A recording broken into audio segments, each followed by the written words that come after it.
Film की कहानी शुरू होती है गरीब स्ट्रगलिंग नौजवान जुआन से, जो अपने अपार्टमेंट का किराया तक नहीं चुका पाता। वो एक कलाकार है और उसकी कला से थोड़ी बहुत कमाई तो होती है, लेकिन वो ज्यादा नहीं है। वो सड़क के किनारे बैठा है जहाँ वो एक खूबसूरत लड़की की पेंटिंग बना रहा है। जब वो पेंटिंग पूरी करता है तो लड़की उसकी आर्ट से चौंक जाती है, लेकिन जैसे ही वो एक नई पेंटिंग शुरू करने वाला होता है, एक शानदार कार वहाँ आकर रुकती है। कार में शहर का सबसे अमीर आदमी है और जुआन के आश्चर्य की बात यह है कि उसके साथ जुआन की एक्स गर्लफ्रेंड भी है। अमीर आदमी जानबूझकर जुआन की इंसल्ट करता है। वो जुआन पर पैसे फेंकता है और ताना मारता है, लो ये तुम्हारे पूरे दिन की कमाई के लिए काफी है। फिर वो जुआन पर हंसकर चला जाता है। शर्मिंदगी में डूबा जुआन, जिसके पास केवल फटे पुराने कपड़े हैं, अपनी चीजें समेटता है और अपनी पुरानी कार की ओर बढ़ता है। सच कहें तो यह समझना मुश्किल है कि वो कार चला रहा है या कार उसे घसीट रही है। जुआन अपने टाउन में लौटता है, जो कलाकारों, गैलरीज और पेंटर्स के घर से भरा हुआ है। ये जगह कलाकारों के स्वर्ग जैसी है। घर जाते समय उसकी मुलाकात अपने मकान मालिक से होती है, जो बकाया किराया मांगता है। तंग आया हुआ जुआन किराए के पैसे मकान मालिक के चेहरे पर फेंक देता है, लेकिन जाने से पहले मकान मालिक उसे बताता है, ये तो पिछले महीने का किराया था, इस महीने का किराया अभी बाकी है। जुआन लापरवाही से जवाब देता है, बाद में दे दूंगा। इससे मकान मालिक इतना गुस्सा हो जाता है कि वो जुआन पर पानी की बोतल फेंक देता है। अब आप सोच रहे होंगे कि जुआन उसे वापस फेंकेगा, है ना? लेकिन नहीं, जुआन उस बोतल को उठाता है और उसे अपनी बोतलें इकट्ठा करने की जगह में रख देता है। वो हर महीने के एंड में प्लास्टिक की बोतलें और कैन बेचता है। मकान मालिक उसे ताना मारता है, यही है गरीब आदमी की सोच। वो जुआन की प्लास्टिक और कैन इकट्ठा करने के काम का मजाक उड़ाता है। इसके बाद जुआन अपनी ड्रीम गैलरी में जाता है, जहाँ वो एक दिन अपनी आर्ट को एग्जिबिट करना चाहता है। हर दिन की तरह वो गैलरी मालिक से अपनी पेंटिंग को स्पॉन्सर करने की रिक्वेस्ट करता है। वो उसे कुछ पैसे भी देता है, लेकिन मालिक हंसकर कहता है, इतने से तो दीवार का 1 स्क्वायर मीटर भी नहीं मिलेगा। वो जुआन को छोड़कर ऊपर चला जाता है। जुआन उसका पीछा करता है, अपनी पेंटिंग एग्जिबिट करने की मिन्नतें करता है। मालिक उसे 2 टूक जवाब देता है, तुम्हारी कला कचरा है जुआन। जुआन अपनी सफाई में कहता है, मैंने बहुत इंप्रूव किया है, मेरी गर्लफ्रेंड टीएन भी अब मेरी कला से प्रभावित है। लेकिन मैं आपको बता दूं, मेरे दोस्त टीएन अंधी है। सचमुच, मैं मजाक नहीं कर रहा। वो कई सालों पहले आंखों की बीमारी की वजह से अपना विजन खो चुकी है। गैलरी मालिक मजाक उड़ाते हुए कहता है, तो तुम अपनी अंधी गर्लफ्रेंड की राय पर भरोसा कर रहे हो? तुम पागल हो गए हो। फिर वो एक आलू की पेंटिंग की ओर इशारा करता है और कहता है, अब इसे देखो, इसे देखकर मुझे सचमुच भूख लगती है, इतना रियल है ये। जुआन टूट जाता है, उसे समझ नहीं आता कि क्या कहे। अब टीएन की बात करते हैं। टीएन देख नहीं सकती और इस वजह से उसे एक मसाज थेरेपिस्ट की नौकरी मिली है। अनफॉर्चुनेटली ये नौकरी से हैरेसमेंट के रिस्क में डालती है और लोग उसके अंधेपन का फायदा उठाते हैं। एक दिन जुआन किसी को टीएन को छेड़ते हुए देख लेता है और उससे बदला लेता है। वो उनके साथ वही करता है जो उन्होंने टीएन के साथ किया था। वो उनसे कहता है, अब बताओ, क्या तुम्हें इस लड़की का दर्द महसूस हो रहा है? उसे उम्मीद थी कि वे अपने किए पर पछताएंगे, लेकिन इसके बजाय वे मिलकर जुआन को पीट देते हैं। मारपीट के बाद जुआन और टीएन अपार्टमेंट में जाते हैं, जहाँ टीएन उसके घाव का इलाज करती है। जुआन बढ़ा चढ़ाकर कहता है, मैंने उन सबको बेरहमी से पीटा। टीएन, जिसने हमलावरों की चीखें सुनी थी, कहती है, हाँ मैंने सुना, वे दर्द से चिल्ला रहे थे। उसे नहीं पता था कि असल में चीखने वाला जुआन ही था। फिर जुआन उसे गिफ्ट से चौंकाता है, एक जोड़ी जूते। टीएन को वे बहुत पसंद आते हैं। वे दोनों थोड़ी देर साथ में नाचते हैं और जैसे ही जुआन उसे किस करने के लिए झुकता है, अचानक टीएन को कमरे में किसी और की मौजूदगी का एहसास होता है। वो पूछती है, वो कौन है? जुआन जल्दी से कहता है, बस मेरा एक दोस्त है, जिसे उसके घर से निकाल दिया गया है, वो मेरे साथ रह रहा है। वो अपने दोस्त से कहता है कि वो अपनी आंखें बंद रखे, लेकिन टीएन अनकंफर्टेबल हो जाती है और वहाँ से चली जाती है। बाद में जुआन और उसका दोस्त छत पर शराब पीने जाते हैं। वो दोनों इतनी शराब पीते हैं कि बेहोश हो जाते हैं। अचानक उनके ऊपर एक स्पेसशिप आता है। जुआन चौंक कर जागता है और अपने दोस्त को जगाने की कोशिश करता है, लेकिन वो पूरी तरह नशे में चूर है। स्पेसशिप उनके टाउन के ठीक ऊपर मंडराता है। जुआन देखता है कि लड़की शिप से बाहर रही है और जो किसी कार्टून किरदार जैसी दिख रही है। वो लड़की 2 दूसरे एलियन की ओर इशारा करती है, जो उसके साथ उतरते हैं। ऐसा लगता है कि वो इस जगह पर पेंटिंग बनाने आए हैं। जुआन उनकी फोटो लेने की कोशिश करता है, लेकिन बेवकूफ भूल जाता है कि उसकी फ्लैश ऑन है। एलियंस उसे देख लेते हैं और पलक झपकते ही अपने शिप के साथ गायब हो जाते हैं। लेकिन जुआन देखता है कि उन्होंने कुछ गिरा दिया है। जब वो देखने जाता है तो उसे वहाँ एक पेन मिलता है। क्योंकि वो एक आर्टिस्ट है तो वो पेन को रख लेता है और सोने चला जाता है। अगली सुबह वो जागता है, उसे सब कुछ याद आता है। उसका दोस्त उसे देखकर मजाक करता है, क्या तुम मर गए हो या बस सो रहे हो? जुआन उसे छत पर हुई सारी घटना बताने लगता है। हैरानी की बात है कि उसका दोस्त कहानी को खुद उसे सुनाने लगता है। जुआन हैरान हो जाता है, सोचता है कि शायद उसके दोस्त ने भी ये सब देख लिया था, लेकिन दोस्त बताता है कि जुआन नींद में सारी बातें बड़बड़ा रहा था। पता चलता है कि सोने से पहले जुआन ने उन 3 एलियंस की पेंटिंग बना ली थी। जुआन उम्मीद छोड़ देता है कि उसका दोस्त उस पर यकीन करेगा। वो सड़क पर लोगों की पेंटिंग बनाने निकल जाता है। पेंटिंग करते समय उसका कलर खत्म हो जाता है। वो और कलर ढूंढता है, लेकिन उसे सही कलर नहीं मिलता। तभी उसे रात में मिला एलियन पेन दिखता है। वो उस पेन से अपनी पेंटिंग पूरी करने का फैसला करता है। पहले वो उसे एक अलग कागज पर आजमाता है और अचानक वो पेंटिंग जो उसने बनाई थी वो रियल हो जाती है। तो वो हैरान रह जाता है और ये कंफर्म करने के लिए वो एक सेब बनाता है और वो भी रियल हो जाती है। खुशी से उछलता हुआ वो सेब खा लेता है और ये डेफिनेटली असली है। एक्साइटेड होकर वो सेब अपनी जेब में डालता है और अपने दोस्त के पास दौड़ता है। वो उसे सेब का बचा हुआ हिस्सा दिखाता है और बताता है कि ये उसने कागज पर बनाया और ये रियल हो गया। लेकिन हमेशा की तरह उसका दोस्त उस पर यकीन नहीं करता। वो बाकी सेब खा लेता और कहता है, क्या बकवास बात कर रहे हो, अस्पताल जाकर चेकअप कराओ। इसे प्रूव करने के लिए जुआन अपने दोस्त के कहने पर एक सोने की ईंट बनाता है। लेकिन हैरानी की बात है, पेंटिंग तुरंत सच नहीं होती। उसका दोस्त मजाक उड़ाता है और कागज को खिड़की से बाहर फेंक देता है। अचानक एक बूढ़े आदमी की दर्द भरी चीख सुनते हैं। कागज उसके सिर पर लगा था। बूढ़ा उन्हें डांटता है कि वे खिड़की से ईंट क्यों फेंक रहे हैं, लेकिन फिर वो जमीन पर पड़ी सोने की ईंट देखता है और उसे अपनी जेब में डालकर ऐसे चला जाता है जैसे कुछ हुआ ही ना हो। तब जाकर जुआन का दोस्त उस पर यकीन करता है। वो जुआन से कहता है कि एक और बड़ी सोने की ईंट बनाए। जुआन ऐसा ही करता है और दोनों हैरान रह जाते हैं, क्योंकि वे एक छोटे से कमरे में रहते हैं। जुआन एक विशाल महल बनाने का फैसला करता है। वो इसे बनाता है और अचानक शहर के बीच में एक महल बन जाता है। लोग हैरान रह जाते हैं। पुलिस तुरंत वहाँ पहुंचती है। उतनी ही हैरान, हम तो 5 मिनट पहले यहाँ थे, इतनी जल्दी ये किसने बनाया? वो महल के दरवाजे खोलने की कोशिश करते हैं। तभी जुआन और उसके दोस्त को अपनी गलती का एहसास होता है। जुआन पेंटिंग को मिटाने की कोशिश करता है, लेकिन उसे समझ नहीं आता कि कैसे मिटाए। फिर उसे पेन पर एक बटन दिखता है जो किसी भी अनचाही पेंटिंग को मिटा देता है। वो बटन दबाता है और तुरंत महल सबके सामने से गायब हो जाता है। लोग ये देखकर फिर से भौचक के रह जाते हैं। अपने कमरे में वापस जुआन का दोस्त कहता है, हमें कम से कम 200 मिलियन का कैश बनाना चाहिए। वो खुद कोशिश करता है, एक नंबर बनाता है, लेकिन वो पैसे में नहीं बदलता, बस एक नंबर ही रहता है।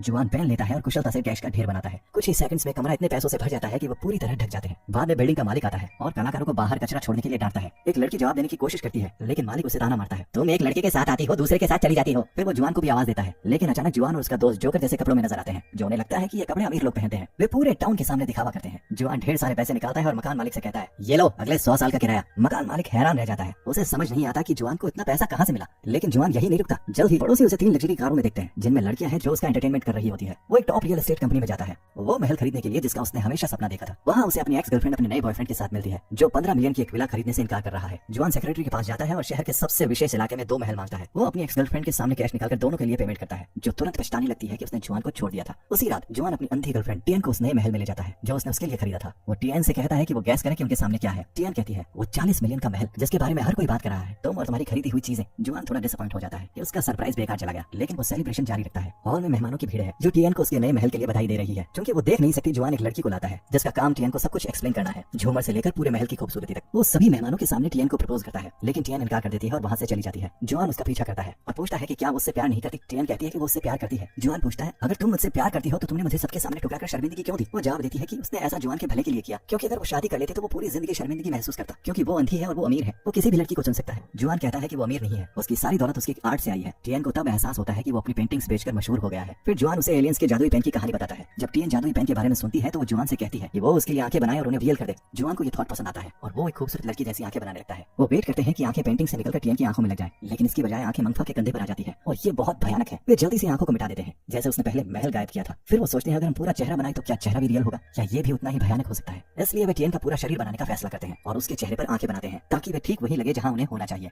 पेंटिंग को पूरा होने में 5 घंटे लगते हैं। जब ये पूरी होती है टियन अपनी आंखें वापस आने का बेसब्री से इंतजार करती है, लेकिन कुछ नहीं होता। उसे लगता है कि वे सब उसके साथ मजाक कर रहे हैं, इसलिए वो घर से चली जाती है। जैसे ही वो बाहर कदम रखती है वो पेंटिंग दरवाजे पर गायब हो जाती है और वो पेंटिंग के अंदर से आती है जिसकी आंखें खुली हुई है। ये काम कर गया, टियन अब देख सकती है। जुआन उसे इधर उधर घुमाने ले जाता है। वो उसे पूरे चाइना का टूर करवाता है। मंगफा उस टिकटॉकर से प्यार करने लगता है जिसके लिए वो पहले पागल था। उनकी जिंदगी पूरी तरह बदल जाती है। जुआन को आखिरकार एक आर्ट एग्जीबिशन मिलती है जहां वो अपनी पेंटिंग्स एग्जिबिट करता है। वे पेंटिंग जिन्हें पहले कोई खरीदना नहीं चाहता था अब नीलामी में बिकते हैं और लोग बोली बढ़ाते रहते हैं। ये सब इसलिए क्योंकि वो अमीर हो गया है और हर कोई सोचता है कि ये उसके पेंटिंग करने के टैलेंट की वजह से है। लेकिन असल बात यह है कि जादुई पेन कुछ भी हवा से नहीं बनाता। टियन की आंखें भी कहीं से नहीं आई। जिस पल उसे आंखें मिली उसी पल एक फेमस एक्ट्रेस अचानक फिल्म सेट पर अपनी आंखें खो देती है। ये घटना वायरल हो जाती है और लोग हैरान थे कि एक्ट्रेस की आंखों को अचानक क्या हुआ। यहाँ तक कि वे पैसे जो उन्होंने पेंटिंग के दौरान इस्तेमाल किए वे भी कहीं और से नहीं आए। एक बैंक से ठीक उतने ही पैसे गायब हो गए थे और सुरक्षा कैमरों ने पैसे के गायब होने को रिकॉर्ड कर लिया था। पुलिस इस मिस्ट्री को समझने की कोशिश में पागल हो रही थी। ली चोंगी भी जुआन की अमीरी से जलने लगता है और ये पता लगाने की कोशिश करता है कि जुआन इतना अमीर कैसे हो गया। जब वो बैंक चोरी की खबर सुनता है तो वो सारी बातें जोड़ता है और पुलिस से कांटेक्ट करता है। वो कहता है कि उसे एक ऐसे शख्स के बारे में पता है जो रातों रात अमीर हो गया और डेफिनेटली ये वही चोर होगा। पुलिस को पता चलता है कि जुआन जो पैसे अपार्टमेंट खरीदने के लिए इस्तेमाल किए थे उन पैसों के सीरियल नंबर बैंक से चुराए गए कैश से मेल खाते हैं। वे जुआन और मंगफा को एक आर्ट ऑक्शन के बीच में गिरफ्तार करने जाते हैं जहां लोग उनकी पेंटिंग्स खरीद रहे हैं। जुआन और मंगफा समझाने की कोशिश करते हैं कि उन्होंने कुछ नहीं चुराया, उनके पास एक तरह का जादू है जो उन्हें जो चाहे वो देता है, लेकिन वे जादुई पेन का जिक्र नहीं करते। वे पुलिस से कहते हैं कुछ भी मांग लो, हम उसे अभी बना देंगे। पुलिस एक फरारी मांगती है। जुआन और उसका दोस्त कहते हैं कि कोई उन्हें जादू करते समय ना देखे और अचानक एक लाल फरारी पुलिस स्टेशन के अंदर आ जाती है। पुलिस हैरान रह जाती है और क्योंकि उनके पास कोई चोरी का सबूत नहीं है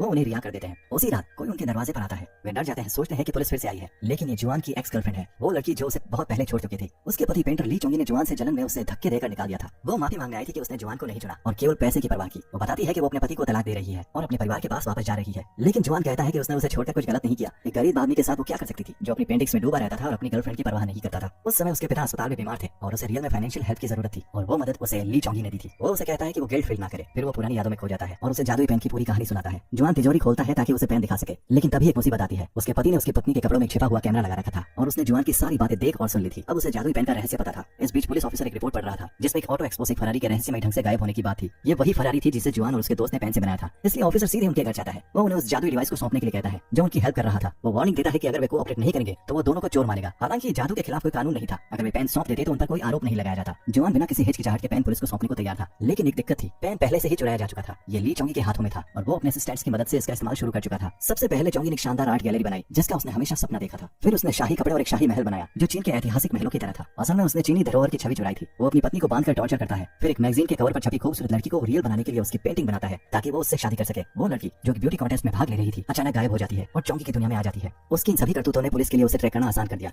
ऑफिसर ने चोंगी को समझाया कि पेन कुछ भी हवा से नहीं बनाता, ये चीजों को किसी और जगह से ट्रांसफर करता है, यानी वो चोरी कर रहा है। इसके बावजूद चोंगी ने जोर देकर कहा कि उसने कुछ गलत नहीं किया, उसने तो बस पेंटिंग बनाई है। फिर उसका असिस्टेंट उसे कहता है कि वो पेन का इस्तेमाल करके एक नया प्लैनेट बनाए जहां वे पुलिस से बचकर जा सके। इसलिए वो एलियन स्पेसशिप बनाता है और वो उनके सामने आ जाता है। एलियंस गुस्से में स्पेसशिप से उतरते हैं, ये पूछते हुए कि उन्हें किसने बुलाया और उनका डिवाइस कहां है। उस पल सभी हैरान रह जाते हैं जब उन्होंने देखा कि चोंगी ने एक टैंक बनाया है और अपने असिस्टेंट्स के साथ उसमें चढ़ गया और एलियंस को खत्म करने के लिए तोप का निशाना उनकी तरफ कर देता है। लेकिन एलियंस ने आसानी से टैंक की तोप को वापस उनकी ओर मोड़ दिया। ये साफ था कि उनकी फिजिकल पावर इंसानों से कहीं ज्यादा थी। उन्होंने चोंगी को उसकी करतूतों की सजा दी और उसे पीटा। आखिरकार वो हार मान गया और उनका डिवाइस वापस कर दिया। लेकिन एक एलियन बहुत गुस्सा हो जाता है जब वो देखता है कि डिवाइस को एक पेन की तरह बदल दिया गया था। उसने उसे चोंगी के चेहरे के सामने लहराया और जवाब मांगा। जुआन आगे बढ़ता है और कबूल करता है कि उसने ही डिवाइस को पेन की तरह बदला था। चोंगी का इससे कोई लेना देना नहीं था। एलियन जुआन की ईमानदारी से खुश होता है। वो कहता है कि ये प्लैनेट उनके प्लैनेट से बहुत मिलता है जहाँ बुराई और अच्छाई दोनों है। वो फैसला करता है कि वे अपना डिवाइस लेकर शांति से चले जाएंगे, लेकिन जाने से पहले जुआन ने एलियन से आखिरी फेवर मांगा। वो उनसे कहता है पेन से बनाई गई हर चीज को उसी जगह पर वापस कर दे जहाँ से वो आई है। एलियन मान जाते हैं और बस उसी तरह सब कुछ वापस वैसा ही हो जाता है। हर एक चीज, यहाँ तक कि टियान की आंखें, नलसाजी के पाइप और चोंगी और उसके असिस्टेंट जो कपड़े बनाए थे, सब वापस अपनी जगह पर चले गए। एलियंस ने देखा कि पूरा एरिया पुलिस की गाड़ियों और हेलीकॉप्टरों से भर गया है। सिचुएशन खतरनाक हो रही थी। उन्हें एहसास हुआ कि ये सारा हंगामा उनकी वजह से हुआ है। उनका स्पेसशिप भी अपनी जगह पर वापस चला गया था। उनके पास वापस जाने के लिए कुछ नहीं था, इसलिए एलियंस बिजली की स्पीड में वहां से भागते हैं ताकि इंसान उन्हें पकड़ ना सके। इसके बाद पुलिस ने चोंगी और उसके असिस्टेंट को ब्यूटी क्वीन की किडनैपिंग के लिए गिरफ्तार कर लिया, जिसे मैगजीन से बनाया गया था। चोंगी की पत्नी भी आगे आकर जुआन से माफी मांगती है, ये कहते हुए कि उसे नहीं पता था कि उसके कपड़ों में छिपा हुआ कैमरा था और उसका उससे कोई लेना देना नहीं था। और इसके साथ ही जादुई बैंक की कहानी खत्म हो जाती है। जिंदगी पहले जैसी हो जाती है। कोई भी जुआन की पेंटिंग्स खरीदना नहीं चाहता था और हमें पता चलता है कि टियान ने अपना ब्यूटी सैलून फिर से खोल लिया है और हाँ, उसने जुआन से शादी कर ली है। अब उनके पास एक खूबसूरत बच्चा भी है और यहीं पर यह कहानी खत्म हो जाती है।